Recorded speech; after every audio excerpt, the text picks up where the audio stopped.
sesi yang ketiga atau pertemuan 3. Kali ini topik yang akan dibahas itu konsep landasan akuntansi keuangan. Masuk ke dalam bagian kerangka konseptual. Kerangka konseptual merupakan pedoman dalam penyusunan prinsip dan standar akuntansi. Kerangka konseptual sendiri merupakan sistem koheren dari dasar dan tujuan terkait yang dapat menciptakan standar yang konsisten yang menjelaskan sifat, fungsi, dan batasan dari akuntansi keuangan. Ada beberapa kasus yang memang bisa diselesaikan jika merujuk kepada kerangka konseptual dari akuntansi sendiri. Sebagai contoh kasus, saya ambil dari bukunya Wille halaman 50. Di situ ada perusahaan A, di mana perusahaan A tersebut menyelesaikan operasi untuk pembukaan tambang baru, kemudian menghabiskan dana sebesar $10. Selanjutnya, perusahaan tersebut masih mengeluarkan dana sebanyak $20 untuk mempersiapkan lokasi operasi pertambangan. Tambang ini diperkirakan akan beroperasi selama 20 tahun. Selanjutnya, perusahaan tersebut dikenakan undang-undang lingkungan yang mewajibkannya untuk memulihkan lokasi tambang setelah penyelesaian operasi pertambangan. Nah, berdasarkan pengalaman dan data industri serta teknologi saat ini, perusahaan A memperkirakan bahwa pemulihan tersebut akan membutuhkan biaya sekitar $10. Dari biaya tersebut, sekitar $4 dibutuhkan untuk memulihkan tanah lapisan atas, kemudian untuk operasi pertambangan, kemudian sisanya adalah berbanding lurus dengan ke dalam tambang, yang nantinya pun berbanding lurus dengan jumlah biji yang diekstraksi. Nah, pertanyaannya adalah bagaimana perusahaan A mengakui liabilitas restorasi lokasi bersamaan dengan pembukaan tambang tersebut? Jika demikian, berapakah jumlah liabilitas itu? Pertanyaan berikutnya, setelah perusahaan A mengoperasikan tambang selama 5 tahun, diperkenalkan teknologi baru sehingga mengurangi estimasi biaya restorasi di masa depan. Nah, di mana sebesar sebagian dari jumlah tersebut akan digunakan untuk memulihkan tanah lapisan atas. Lalu bagaimana perusahaan A mengakui perubahan liabilitas pada masa depan? Nah, pertanyaan-pertanyaan seperti ini jawabannya baru bisa didapat ketika bagaimana aset dan liabilitas didefinisikan dan bagaimana mereka harus dinilai. Diharapkan kalau kita belajar kerangka konsep, kita mampu menjawab pertanyaan-pertanyaan yang demikian. Masuk ke dalam kerangka dasar penyusunan dan penyajian laporan keuangan. Sebenarnya ada 3 tingkatan yang perlu diketahui dalam kerangka dasar penyusunan dan penyajian laporan keuangan. Yang pertama, konsep dasar yang mendasari penyusunan dan penyajian laporan keuangan bagi para pemakai eksternal. Kemudian tujuan pasti menjadi acuan. Nah, pada dasarnya tujuan itu ada pada tingkatan pertama, why. Apa tujuan akuntansi? Jadi tujuan dari pelaporan keuangan itu adalah untuk memberikan informasi kepada pihak-pihak yang berkepentingan. Kemudian di tingkatan kedua ada jembatan antara tingkatan pertama dan tingkatan ketiga. Isinya tentang karakteristik kualitatif, informasi akuntansi, dan unsur-unsur laporan keuangan. Selanjutnya, tingkatan ketiga itu berisi tentang bagaimana implementasi dari pengakuan, pengukuran, dan konsep pengungkapan. Yang ketiganya ini ada atau didasari dari asumsi, prinsip, serta kendala-kendala yang ada terkait dalam akuntansi. Berikut isi dan ruang lingkup dari kerangka konseptual pelaporan keuangan. Dalam isinya berisi tentang tujuan laporan keuangan, asumsi dasar, karakteristik kualitatif yang menentukan manfaat informasi dalam laporan keuangan, kemudian unsur dari laporan keuangan, pengakuan dan pengukuran unsur laporan keuangan, serta konsep modal serta pemeliharaan modal. Sedangkan ruang lingkupnya terdiri atas kerangka dasar yang mengatur laporan keuangan untuk tujuan umum, kemudian disajikan sekurang-kurangnya setahun sekali, disusun berdasarkan kebutuhan pemakai, serta untuk tujuan khusus perpajakan prospektus di luar kerangka dasar ini. Nah, kesemuanya ini akan dibahas pada slide berikutnya. Berlanjut ke asumsi dasar akuntansi. Asumsi dasar akuntansi yang pertama adalah asumsi entity atau entitas ekonomi, yang mana disebutkan dalam asumsi ini bahwa aktivitas perusahaan itu terpisah dengan aktivitas pemilik. Implikasi yang terjadi, maka perusahaan yang menetapkan konsep ini akan ada perbedaan yang jelas antara entitas induk dan entitas anak dalam pencatatan aktivitasnya. Bahkan, tidak bisa transaksi yang dilakukan pemilik dicatatkan ke dalam transaksi perusahaan karena ada konsep pemisahan. Selanjutnya ada asumsi going concern. Asumsi going concern atau asumsi berkelangsungan hidup menganggap bahwa perusahaan itu hidup untuk jangka waktu yang lama, sehingga berimplikasi pada bagaimana perusahaan menentukan nilai asetnya, yaitu biasanya dengan nilai wajar, yang akhirnya menyebabkan perusahaan memiliki kebijakan untuk pengambilan penyusutan dan amortisasi. Lanjut ke asumsi berikutnya, ada asumsi monetary unit. Nah, pada asumsi unit moneter ini berarti bahwa uang adalah penyebut umum atau satuan yang umum dari aktivitas ekonomi dan memberikan dasar yang tepat untuk pengukuran dan analisis akuntansi. Nah, adik-adik kalau lihat laporan keuangan, maka satuannya adalah uang. Jadi bukan meter, bukan persegi, itu maksudnya. Kemudian periodicity yang dimaksud dengan asumsi periodisitas di sini adalah bahwa dalam asumsi ini perusahaan dapat membagi kegiatan ekonomi ke dalam beberapa periode waktu yang artifisial. Periode waktu ini bervariasi, tetapi yang paling umum adalah bulanan, triwulan, dan tahunan.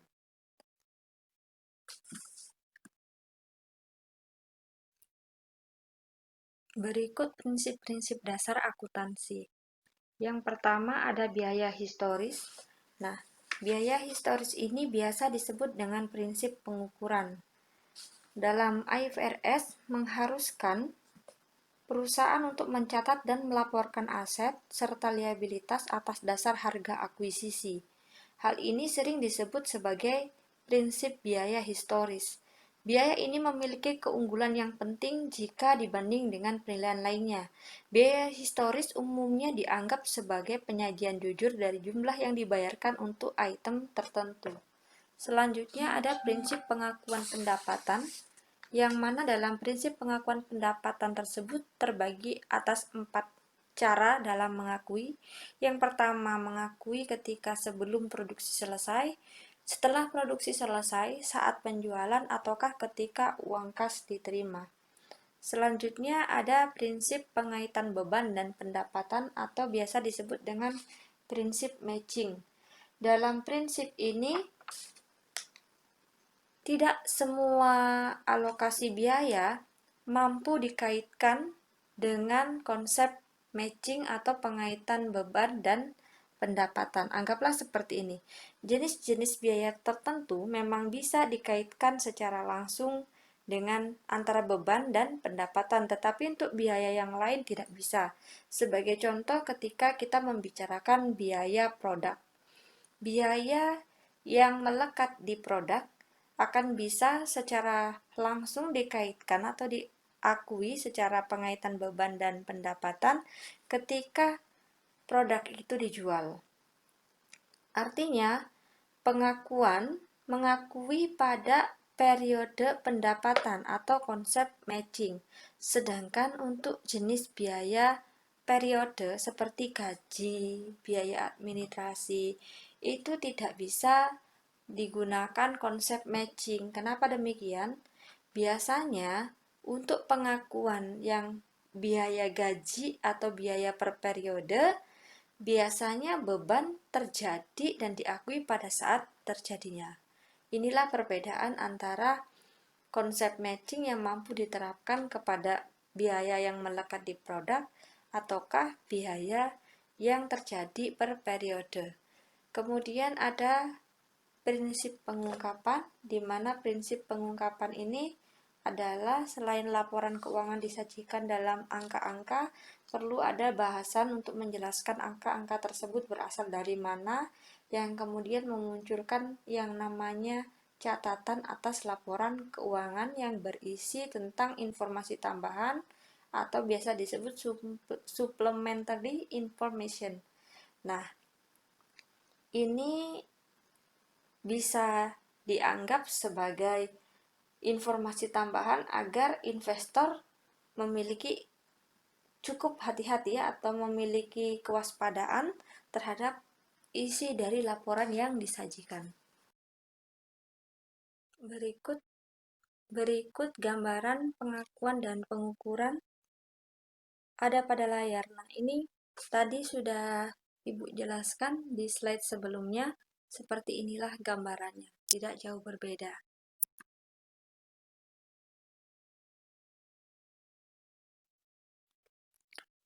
Laporan keuangan perusahaan harusnya dibuat dengan memenuhi karakteristik kualitatif, di mana karakteristik itu terbagi dua, yaitu karakteristik primer dan karakteristik sekunder.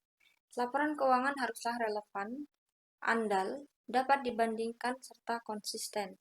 Relevan dalam artian informasi yang diberikan dapat memberikan perbedaan hasil keputusan ketika manajemen atau pengguna laporan keuangan mau melihat atau memahami laporan keuangan yang disajikan, maka dengan memahami laporan keuangan tersebut dapat memicu untuk munculnya keputusan-keputusan yang berbeda.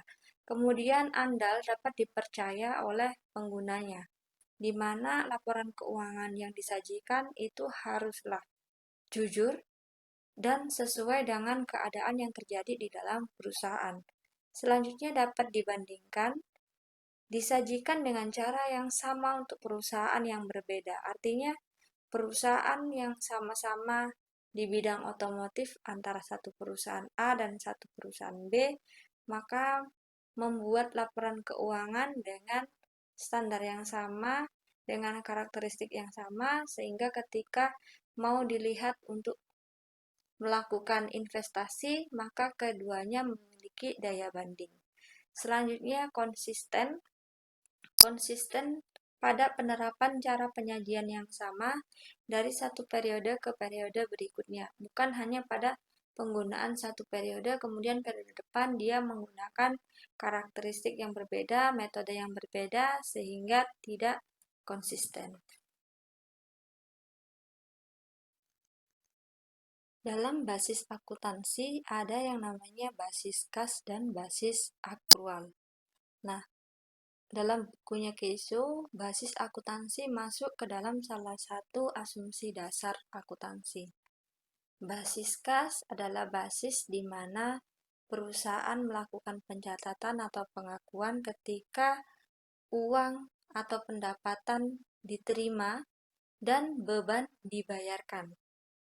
Sedangkan untuk basis akrual, perusahaan mengakui pada saat pendapatan terjadi dan bukan pada saat pendapatan tersebut uangnya diterima sekarang.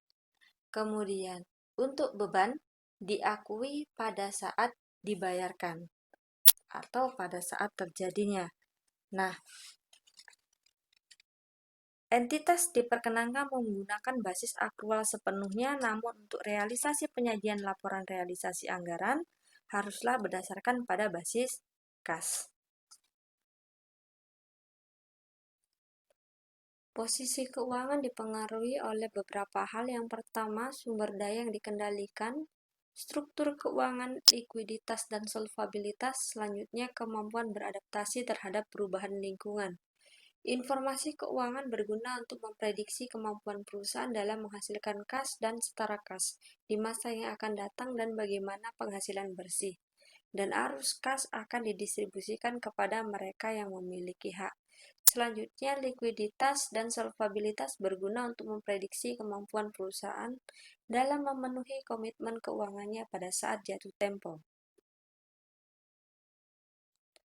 Kinerja perusahaan adalah sebuah prestasi yang diperoleh perusahaan dan telah dilakukan perusahaan selama satu periode. Kemudian, untuk mendapatkan atau untuk melakukan penilaian terhadap kinerja perusahaan biasanya bisa dilakukan dengan rasio analisis laporan keuangan.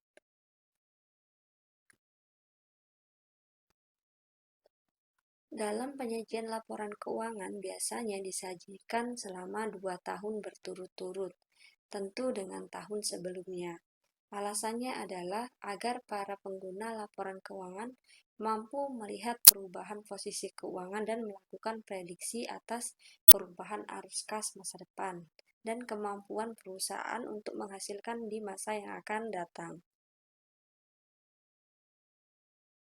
Selanjutnya, masih ada catatan atas laporan keuangan. Nah, catatan atas laporan keuangan ini adalah salah satu unsur laporan keuangan yang paling berbeda dengan keempat unsur laporan keuangan yang lain. Kenapa demikian? Karena isi dalam catatan atas laporan keuangan ini biasanya lebih berisi secara naratif, jadi bukan berisi tentang angka-angka. Keadaan pada catatan atas laporan keuangan menjelaskan seluruh kebutuhan dari angka-angka yang disajikan pada unsur-unsur laporan keuangan yang lain. Sebagai contoh, mungkin pada laporan keuangan disajikan ada nilai tentang penyusutan, kemudian ada akunnya, tetapi tidak ada penjelasan tentang metode apa yang digunakan untuk penyusutan. Maka, dalam catatan atas laporan keuangan, penjelasan atas metode tersebut harus ada.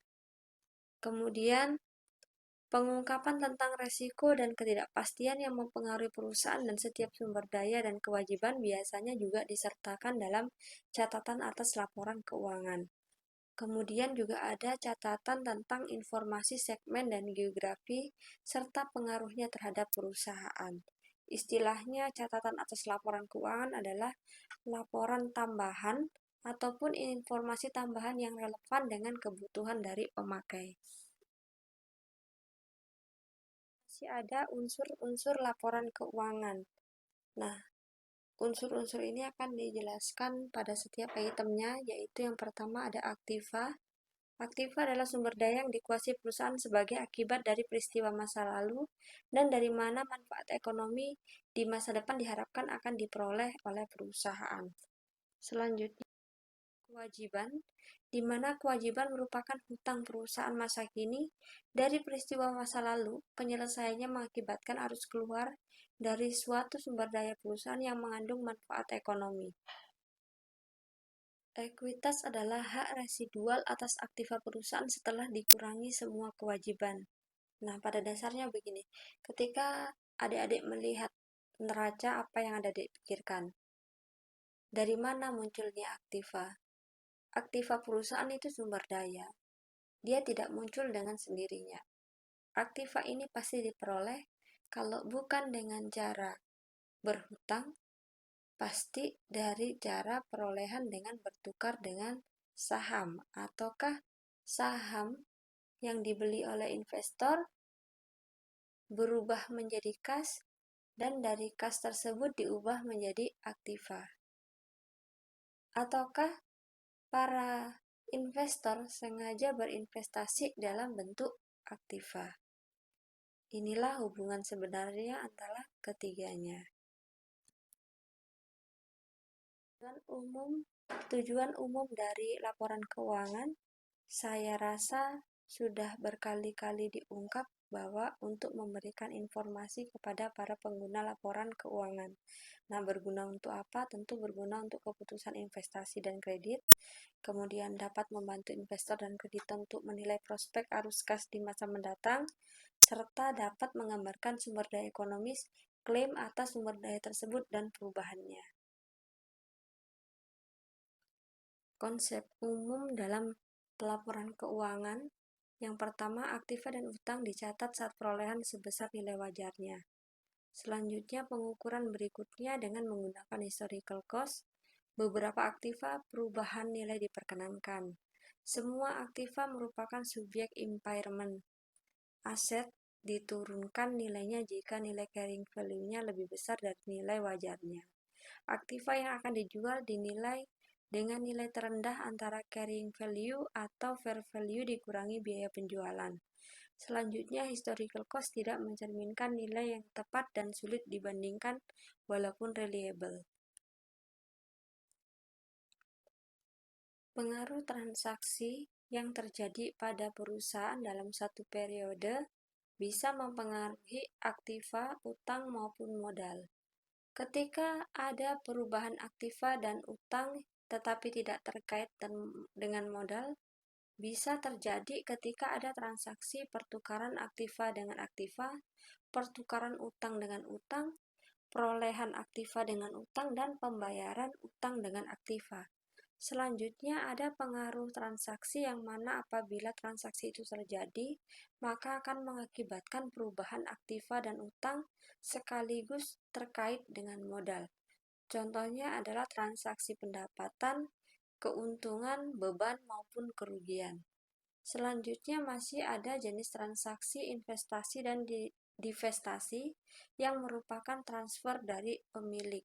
Selanjutnya ada transfer ekuitas yang tidak mempengaruhi baik aktiva dan utang.